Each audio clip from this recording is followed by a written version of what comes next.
Esse é o principal desafio na nossa avaliação.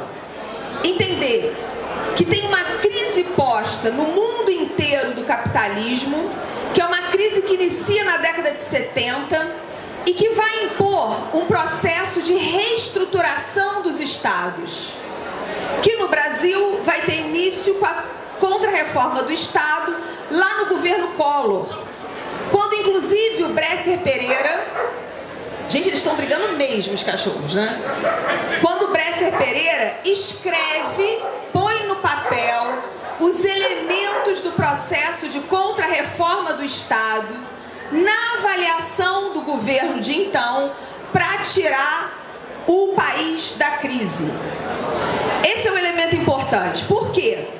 O que hoje está se implementando tem a ver com essa proposta que está posta para nós desde a década de 90. Dois elementos centrais do projeto de contra-reforma do Estado são a base do que hoje é a PEC 55. O primeiro é quando, por conta da crise do capital, existe uma interpretação que um dos elementos para ajudar o capitalismo a sair da crise é diminuir os investimentos do Estado. Recursos que nós chamamos de investimentos, mas que eles chamam de gastos. Gastos em quê? Eles acham que é gasto investir em educação pública. Eles acham que é gasto investir em previdência pública. Eles acham que é gasto investir em saúde pública. Por isso que o projeto, posto desde a década de 90, vai impor um tal do enxugamento do Estado em políticas públicas. O segundo elemento que atinge a nós da educação diretamente, que está posto também nesse projeto de contra-reforma do Estado, é a necessidade que o Estado tem de criar novas mercadorias que possibilitem a revitalização do capital. E a educação vai ser uma das principais mercadorias a serem criadas. Por quê? Só para dar um exemplo para vocês do potencial da educação na lógica do capital, né? Hoje nós temos um grupo no Brasil chamado Croton Anhanguera. Não sei se eles têm investimentos aqui em Lavras. Esse grupo domina mais de 80% do ensino superior no Brasil. 80%. E eles hoje são o maior grupo do mundo de educação. Do mundo, não é o maior grupo do Brasil. É o maior grupo do mundo de educação. Vendendo educação. Então a educação se torna uma importante mercadoria. Todos os governos do Brasil, em diferentes tonalidades e de diferentes formas, colocaram em curso esse mesmo projeto. Um projeto que investe menos na educação pública e investe mais na educação privada. Com o inegável reconhecimento de que no período dos governos do PT, a gente tem uma ampliação do investimento nas universidades públicas, no ensino superior público. Investimento esse que, na nossa avaliação, por não terem sido investimentos estruturais que garantissem o tripé da universidade pública, como ela tem que ser, ensino, pesquisa e extensão, hoje colocam em risco essa mesma universidade e colocam em risco, inclusive, a expansão conseguida nos 13 anos do PT, com a possibilidade de aprovação da PEC e das demais medidas que estão em curso. Então, foram investimentos que foram insuficientes para garantir o pleno desenvolvimento das universidades. Esses elementos, na nossa avaliação, são elementos que, apesar de garantir a expansão da universidade, não garantiram a estrutura para que ela hoje não fosse atacada. O que a gente está vivendo nesse momento? Um recrudescimento do projeto neoliberal. É isso que, na nossa avaliação, inclusive, representa o governo Temer. A recuperação do projeto clássico neoliberal que vai prever o enxugamento dos investimentos do Estado, a máxima privatização privatização e, portanto, a retirada de direitos sociais. Direitos sociais que vão ter como marco no Brasil o quê? A Constituição de 88. Em 88, apesar de, à época, a Constituição ser avaliada por segmentos organizados da sociedade como uma Constituição conservadora, vejam só como a história é e como a vida é, né? Foi uma Constituição que nos garantiu alguns direitos importantes, inclusive o próprio tripé da Seguridade Social, assistência, saúde e previdência. Tripé que, a partir da década de 90, começa a ser atacado. Então, o que vai estar posto para nós em relação aos ataques da saúde e da previdência que afetam também a universidade pública?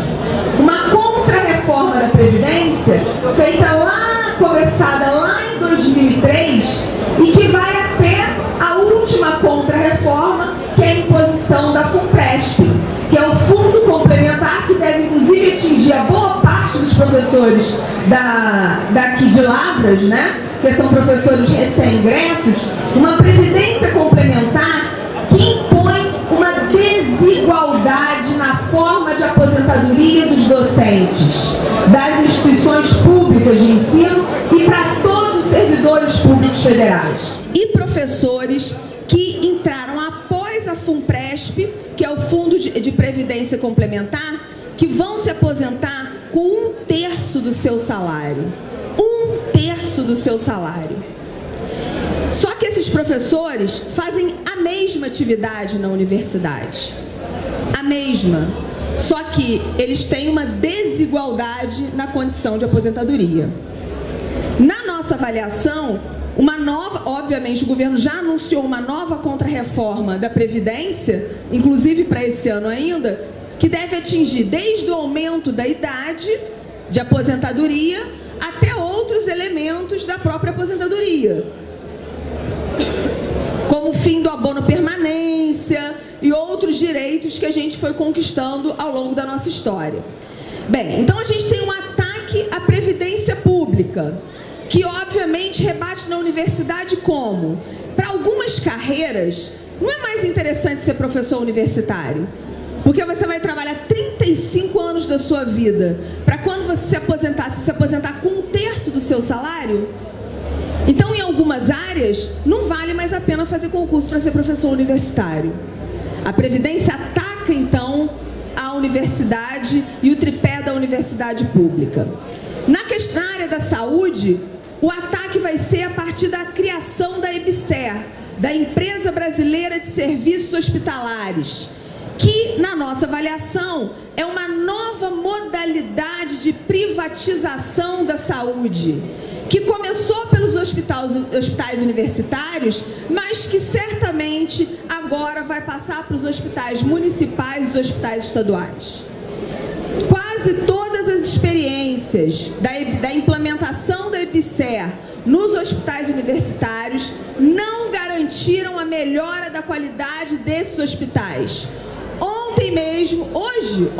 Ontem à noite, no jornal, estava passando a Universidade, acho que Santa Catarina, que o hospital é da EBSER, quase todos são no Brasil, com exceção da UFRJ, no Rio de Janeiro, foi a única universidade que ainda não assinou com a Empresa Brasileira de Serviços Hospitalares. Todas as demais universidades brasileiras já assinaram. Na entrevista de ontem, um professor, um médico do hospital estava falando, eles são referência no determinado tratamento e eles não conseguem mais fazer as operações. Então, por quê? Porque não conseguem ter acesso ao remédio, que garante a operação lá na área de oncologia. Então, a falácia de que a Empresa Brasileira de Serviços Hospitalares iria melhorar a qualidade dos hospitais universitários não se concretizou. E por que eu estou recuperando o caso da EBSER? Porque o modelo é o mesmo. E o mesmo discurso que eles utilizaram para a implementação da EBSER é o discurso que eles querem usar para acirrar o processo de privatização interna das universidades. E por que eu estou falando acelerar o processo de privatização? porque já existe um processo de privatização em curso nas universidades brasileiras desde a década de 90. Eu costumo falar com meus alunos o seguinte: como eles entraram numa universidade em que toda a parte de segurança é terceirizada, toda a parte de limpeza é terceirizada, parte da administração é terceirizada, parte da alimentação é terceirizada, eles acham que a universidade sempre foi assim, quando na verdade não. Teve um tempo em que todas essas funções eram funções de funcionário público. E quando que isso muda? Quando no projeto de contra-reforma do Estado se vota que o Estado só é responsável, vejam só é responsável pelas atividades fins, e ele não tem que ser responsável pelas atividades meio. Isso significa que em uma universidade, qual é a atividade fim? Nós, professores, e algumas áreas técnicas. Os demais são considerados, a partir dessa leitura, como atividades meio, portanto, não essenciais para o funcionamento da instituição. É possível ter uma universidade sem setor administrativo? É possível ter uma universidade sem a limpeza? Sem a segurança? Agora vejam só o que é pior. Qual é o momento que nós estamos vivendo hoje? O que vai ser votado amanhã no Supremo Tribunal Federal, no STF? Se o Estado tem ou não que ser responsável pela atividade fim. Vejam só, o projeto de contra-reforma do Estado, que começa retirando do Estado a obrigação das atividades de meio, agora chega nas atividades fins, e amanhã, dia 9, o Supremo Tribunal Federal vai votar se o Estado deve ou não ser responsável pelas atividades fins. Nenhum serviço público mais terá exigência de concurso público. Então, isso também é condenar os serviços públicos. Entre muitas coisas, ele consagra parceria público-privada.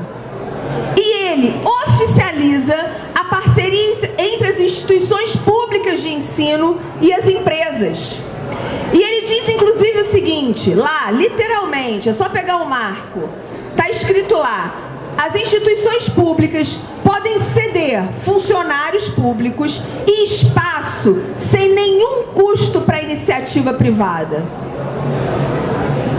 Isso significa que, se a PEC 55 é aprovada, congelando os investimentos nos serviços públicos, porque coloca um teto para algo que só tende a crescer, né? Eu venho brincando que após aprovar 55, eles vão ter que aprovar algum projeto de contenção do crescimento da população, porque é uma matemática que não casa, né, gente? Porque a população não para de crescer, mas o investimento em serviço público vai diminuir, ele vai ter teto, então tem algum problema.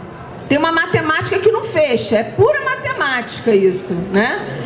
Bem, se aprova a PEC 55, congelando investimentos, depois eu volto na PEC 55 e nos efeitos dela para nós e para nós professores, para a universidade pública, para os estudantes e para os técnicos.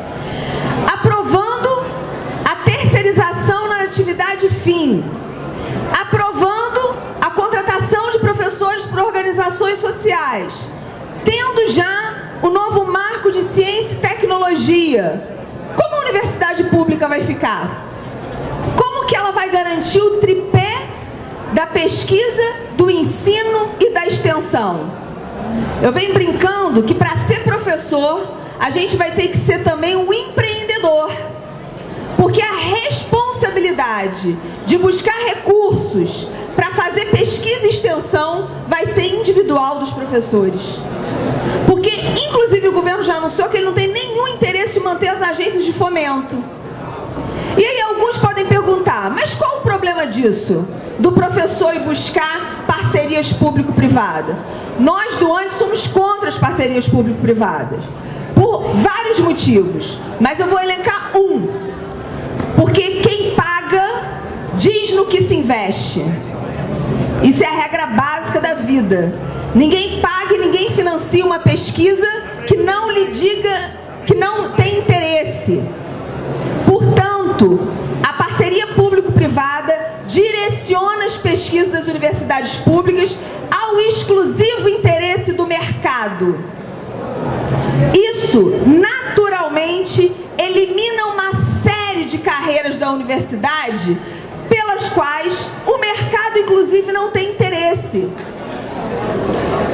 Eu sou do curso de serviço social.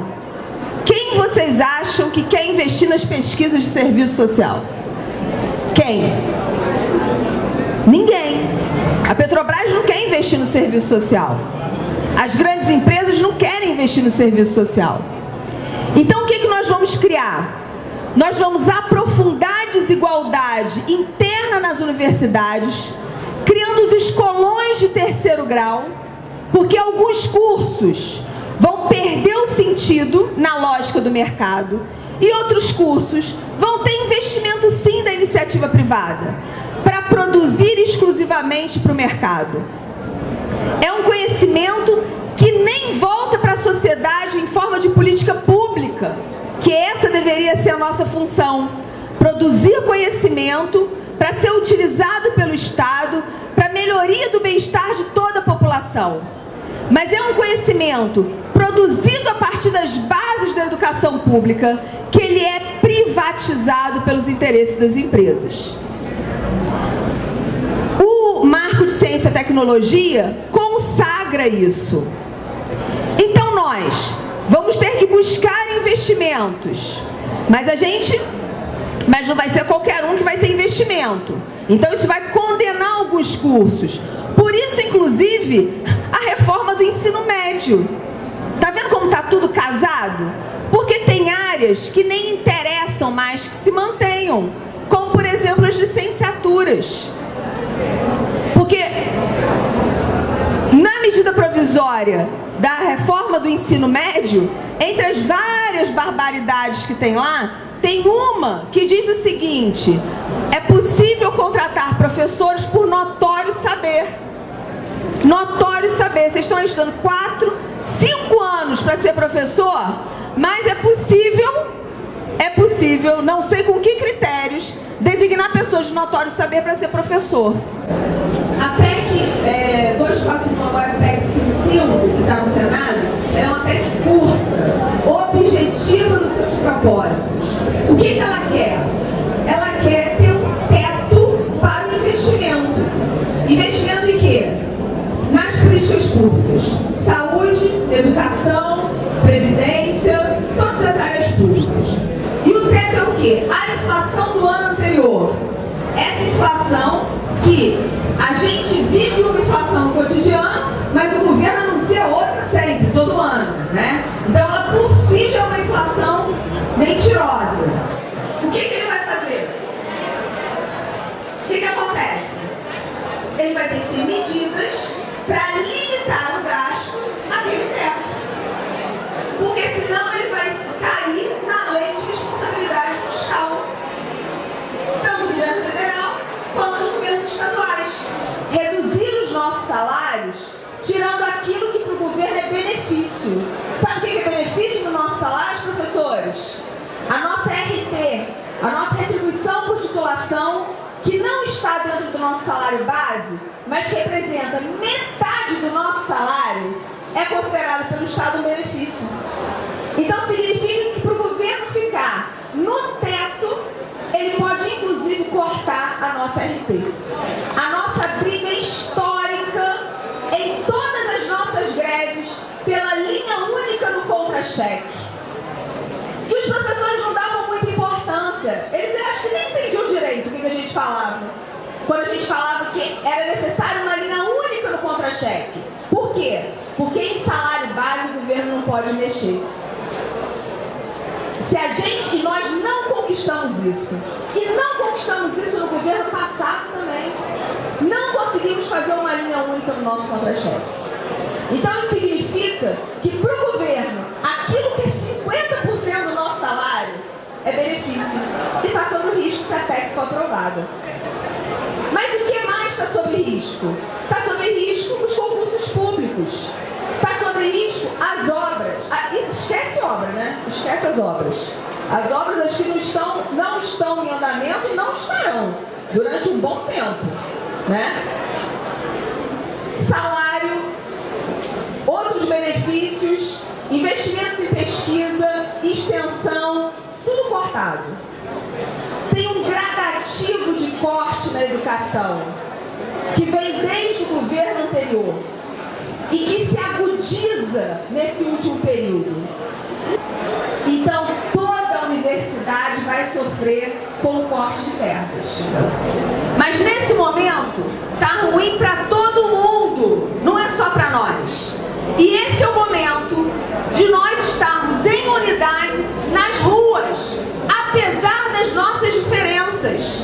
É momento de deixar as nossas diferenças de lado. Entendemos que ou nesse momento nós nos unificamos e vamos tentar barrar a PEC 55, ou e muito em breve nós não teremos mais universidade pública no Brasil. E tanto Portugal quanto Espanha, que seguiu o mesmo processo, e vários outros países do mundo estão fazendo aquilo que o Tratado de Bolonha de 99 impôs à educação do mundo. São os marcos da educação para o mundo. E é o que querem impor no Brasil.